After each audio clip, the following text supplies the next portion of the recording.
In the name of the Father, and the Son, the Holy Spirit, one God. Amen. Today is officially the first day of the Holy Week. Yesterday was the end of Lent. We concluded Lent on Friday. We begin Holy Week on Saturday. And when we say Holy Week, it's more than a week. It's more than a week. We actually celebrate 9 days. 9 days continuously. So we start by today, Saturday, Palm Sunday, then Monday, then Tuesday, Wednesday, then Thursday, Friday, Saturday, and Sunday. So we have actually all the way to Monday. There are 9 days. And in the school we learned the names and the themes of each day. So what happened on these days? What happens? خليني أقولهم بالإنجليزي وأقولهم لكم تاني بالعربي النهاردة نحفظهم. I think it's important, that's what I have in my mind, and you go into the Holy Week knowing the Holy Week, knowing where we're going and what we're going to do every day. This is a journey. This is not just a church trying to force you into a prayer mode. This is a journey, and you need to be aware where we're going. What's the itinerary? Where we're going. Today we call it Lazarus Saturday. We call this Lazarus Saturday. Tomorrow is Palm Sunday. And Monday is called Fig Tree Monday, Fig Tree. Then Tuesday, Second Coming Tuesday. How about Wednesday? Betrayal Wednesday. How about Thursday? First Eucharist Thursday, or Covenant Thursday, or Last Supper Thursday, whatever points to this icon.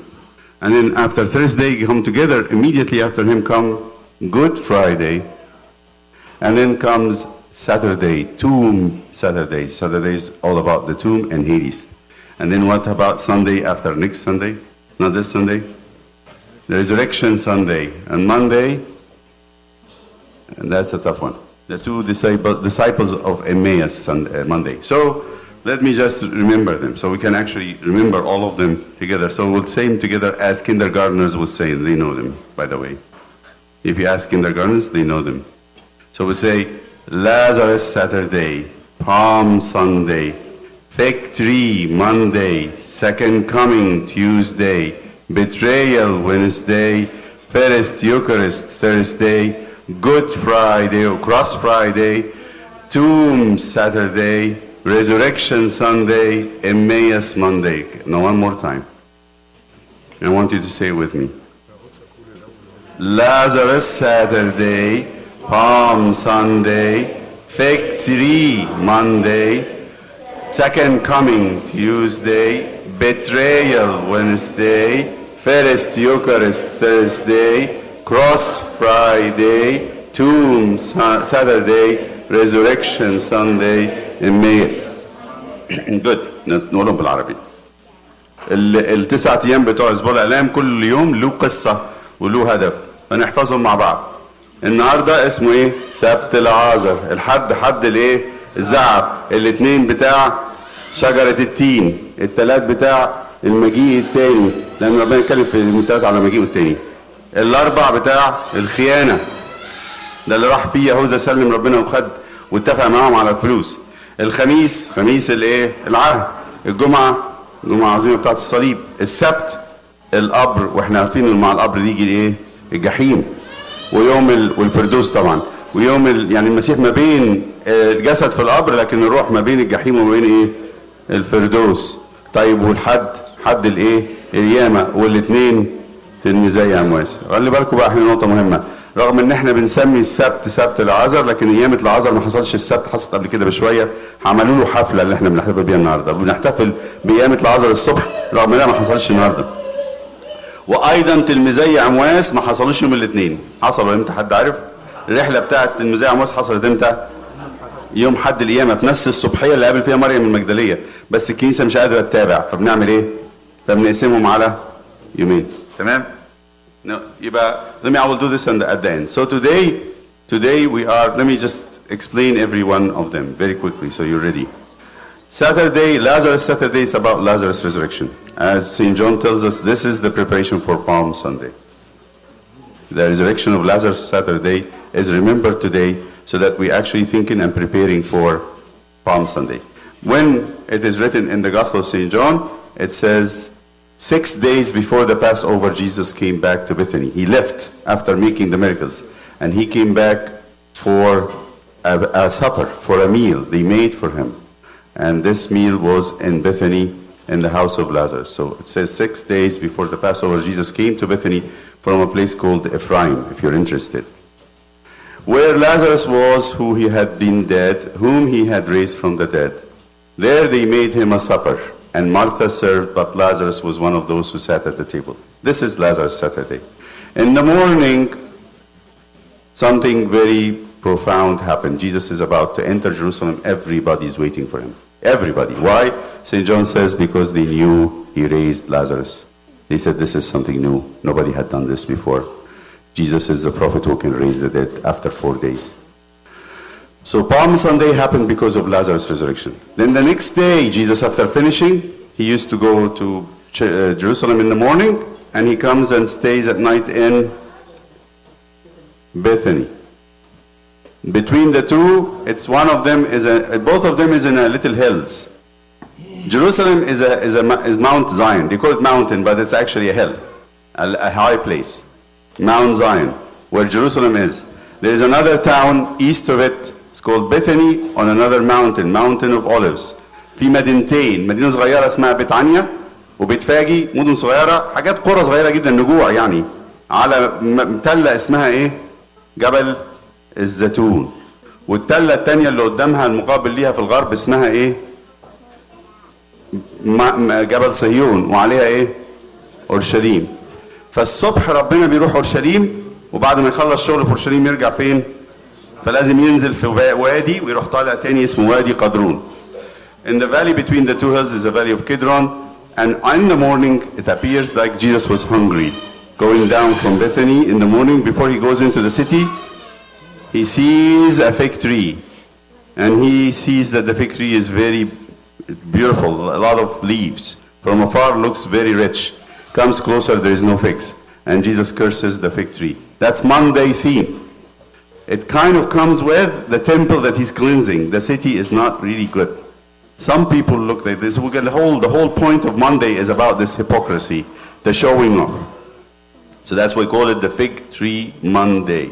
It's about hypocrisy. يوم الاثنين بنسميه اثنين شجرة التين لأن ربنا لعنها لأنها كانت إيه؟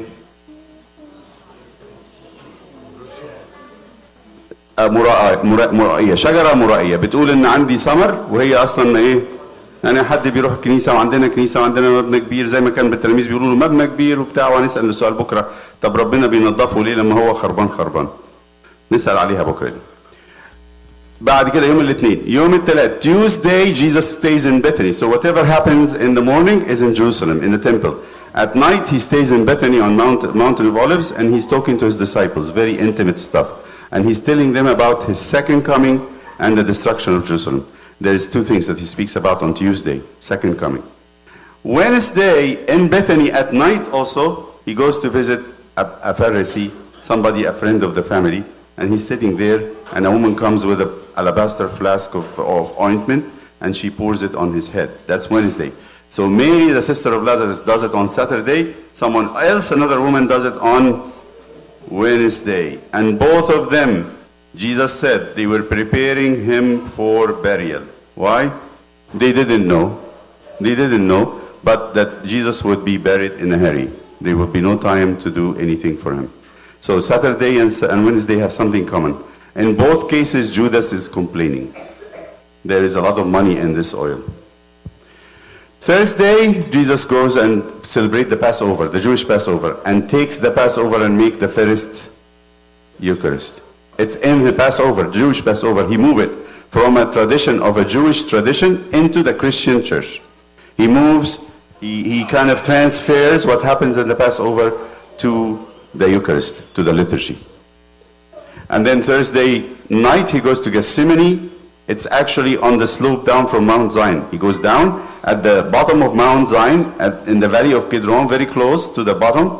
There is a garden of olive trees with a press, and there is a little grotto. There is a little hut where Jesus used to say, stay there overnight and pray or sleep even, if he doesn't want to go all the way to Bethany, to the other hill. So he did this, and there Judas came with the soldiers, took him from there to the house of the high priest. He spends the whole night, and then in the morning they take him to Pilate, and then from Pilate to the cross. That's Friday. And then Friday he's buried very close to the cross, in the same area, in a tomb, was brand new tomb. A rich man offered it to Jesus. His name is Joseph of Arimathea. And Jesus is buried in this new cut tomb, and there he stayed Saturday. Sunday, early morning, he rose from the dead.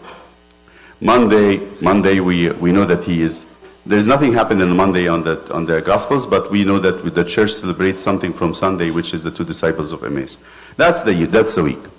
Now let me tell you about tonight. What happened tonight that we need to know a little bit about. So it says, Jesus went after raising Lazarus to a place where he retreated. Some very quiet place. And they call it Ephraim. And St. John describes it to us. He says, Ephraim is a little country, it's a little rural, on the edge of the desert. A beautiful place, you can imagine. A very quiet, very quaint, very peaceful place where not too many people live there, not too many people go. A very humble village. Nobody knows about it. But it's still in Judea and on the desert, on the edge of the desert. And he stays for how many days? We don't know. Why is he doing this? Why is Jesus doing this? Why after raising Lazarus he goes to a place? Because the Jews have decided to do what? To kill him. So he knows if he comes back, he will be killed. And he wants to come back in his own time when he is ready. So what he going to do until then? He's going to retreat. So when he comes back, it was 6 days before the Passover, means the Passover Friday, so that this is going to be Saturday. Comes on Saturday, which is today, and they make him a feast. There is something to stop at. That's a very nice family. This is his friends, people who love Jesus, very close to him, almost his own family. They're not related, but he loves them and they love him dearly. And he always have a place with them, always. Jesus in the house of Martha and Lazarus and Mary, always find a place to rest. When he comes to Judea, he got to stop there. He must stop there, always. You hear about it when Mary one time was sitting listening to him and Martha is very busy working. This is not the same time. So they always sit there, they make him food, they give him a place to rest, he sleeps, and they have a place for the disciples. It's a very generous place. So they did that for him after raising Lazarus as a thank you. Something beautiful to think about. When God does things for us. When Jesus actually answers your prayers, what do you do? What do you do? When you get an answer to a prayer, when you need something very bad and you need it very hard and you want it and you're desperate, and then all of a sudden your prayers are responded to, what do you do after that? That's what they did. They said it's not going to be less than a lavish feast. We're going to invite the whole town. And we're going to invite Jesus and we'll sit him down and serve him very good meal. And everybody was invited. People came from Jerusalem even.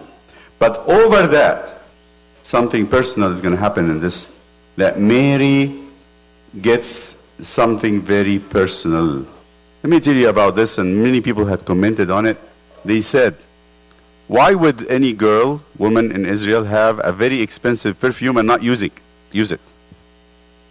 Why? There's two women here, one on Saturday, one on Wednesday. Both of them did the same thing.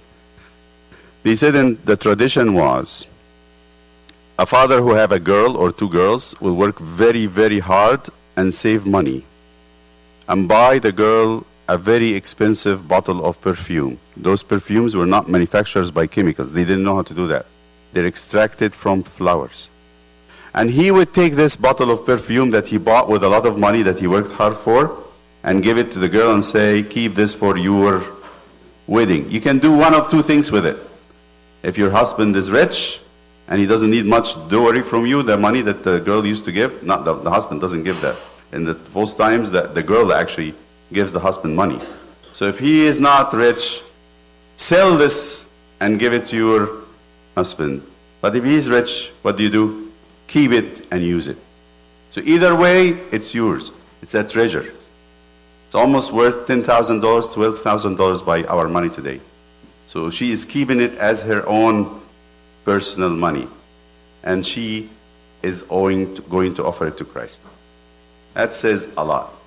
That her own treasure, her own personal treasure, is not expensive, is not important. That she would want to offer it to Christ as the best bridegroom ever. She thinks of him as the person that's more important and more precious than any man in her life. So she's offering it very willingly. And you can hear the murmuring of someone who cares about money, like Judas. Say, what is this? What is this? This is crazy. And think about it. It is crazy. It is crazy if the person gives all what they have, all their treasure, to one person. And that person to them is more important than whatever treasure they have. This is going to happen twice, on Saturday and on Wednesday. The other piece of this, that Jesus is actually defending this person. When he said, when Judas said, why was this fragrant oil not sold for 300 denarii? Again, what's a denarii? Think about it. Denarii is the salary or the pay of a workman for one day. How much is that in dollars today? Say minimum wage is 12.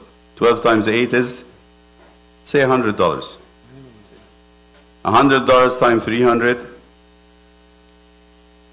Nah, that's more than $10,000. $30,000. That's how it is. $30,000. So you're thinking about this amount of money, it will actually anger and frustrate somebody like Judas big time, because he's a thief. All what he cares about, he doesn't care about Jesus, he doesn't care about miracles, he doesn't care about teaching. All what he cares about, how much money will be available in this box, because St. John says, we knew, St. John says, we knew, the apostles knew that he didn't care much about the poor. He was always embezzling, he was always taking money from the box. So he hates it when something is wasted. It could be $30,000 in this box right now, and she's wasting it. Bummer, he says. I'm out. I'm out. Then Jesus defended this woman, because he understood the signal, the message. He said, let her alone. Why are you bothering her? You have your business with money, and nobody bothered you. Nobody said anything. Nobody took anything from you. She has kept this for the day of my burial. What? Did she know about it? Did you know that? Here's something I want to think about. This is for you and me. This girl, Mary, loved Jesus very much. Someone else hated him very much. And both of them were inspired, believe it or not. Someone who loves him very much and someone who hates him, both of them are inspired. Look at this. He said she kept it for the day of my burial. She didn't know what she was doing, but she was inspired, and her love was directed toward me because she almost made a prophecy that I will be killed very soon. Now, when you go to the miracle of Lazarus itself that we read in the morning, this is interesting, and it's a little bit funny when you think about it. There's somebody else who made a prophecy, but not out of love, out of hate. And this was the high priest. The high priest. And both of them are inspired by God. Let me go to the end of this gospel of raising Lazarus. And they said some of the people who witnessed the miracle went away to the Pharisees and told them the things Jesus did, not out of belief, out of frustration. So the chief priest and the Pharisees gathered the council and said, what shall we do? It's very confusing. What are we going to do with Jesus who raises the dead? If we let him alone like this, everyone will believe in him, and the Romans will come and take away both our place and nation. Listen to Caiaphas. Caiaphas is funny. I'll tell you what he's saying. And one of them, Caiaphas, being a high priest, this year said to them, you know nothing at all. What's he saying? You guys are slow. You're not very intelligent. You're not smart. I'm the smart one. Nor do you consider, I got the brilliant idea. What is the brilliant idea? It's expedient for us that one man should die for the people, and not that the whole nation should perish. I got it. You don't understand anything. I alone who got this idea that he should die. But then John says, yes, he was correct. He was the smartest one of them, because he didn't say that from himself, but being high priest that year, he prophesied. So both of those persons, the high priest who hated Jesus and hated his guts and wanted him dead, and the woman who loved him very much, both of them were inspired.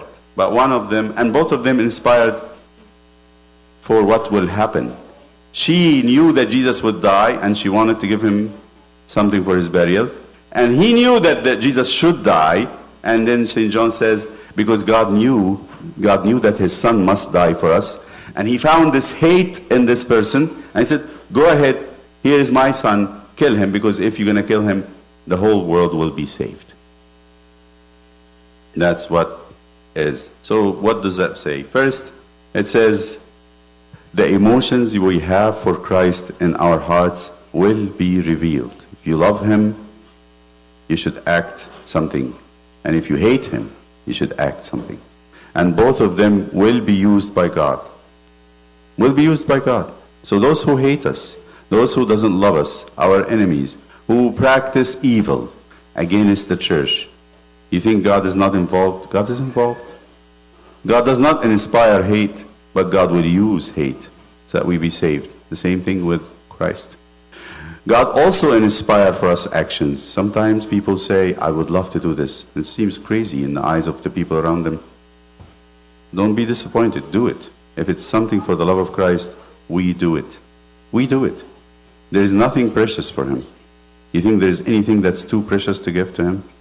No, there's nothing precious.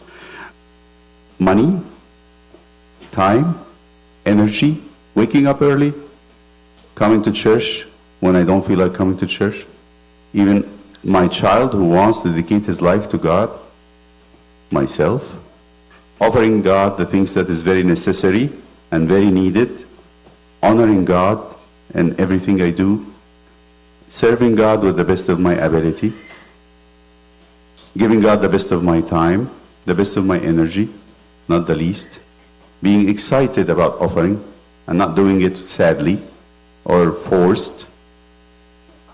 God doesn't force anybody to serve him, nor serve his son. We do it out of a good, joyful heart, because God loves a joyful giver. He loves him because it means that the person loves God too. So that's, I think, the image of this tonight, that pouring of very expensive perfume and the suggestion of the high priest, both of them were accepted by God, taken by God. And one of them out of love and one of them out of hate, but both of them. But the problem is Judas, who did not even think about Jesus in this equation. All what he was thinking about is the money. He discovered too late, that it was not about money, it was about Jesus himself.